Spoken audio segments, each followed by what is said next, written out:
मंडळी नमस्कार, स्वागत आहे आपल्या रावे सिरीजमध्ये. आज आम्ही डेमॉन्स्ट्रेशन ऑफ पेढा मेकिंग व खवा मेकिंग हे पाहण्यासाठी एका युनिटला भेट दिली.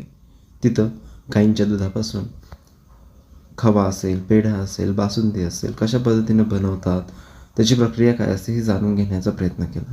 त्यानंतर खवा बनवताना, पेढा बनवताना पॅन मशीन का वापरायची, त्याचे फायदे काय आहेत, तोटे काय आहेत, ह्या सगळ्या गोष्टी जाणून घेतल्या. इन्ग्रेडियंट कुठली ॲड करतो, काय करतो, त्या सगळ्या प्रोसेसची माहिती घेतली. त्यानंतर आम्हाला फोटो लागत होता, मग फोटोज काढले, जास्त व्हिडिओ नाही काढले कारण की स्टोरेज खूप झालं होतं फोनचं. त्यानंतर आज दुपारनंतर एक डेमो होता. त्यानंतर इथं खूप छान अशी खोंड होती, त्याच्यासोबत फोटो काढला. दुपारनंतर डेमोची तयारी केली.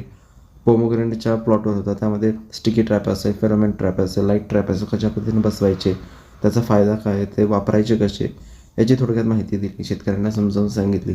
शेतकऱ्यांनी सुद्धा खूप छान असा प्रतिसाद दिला.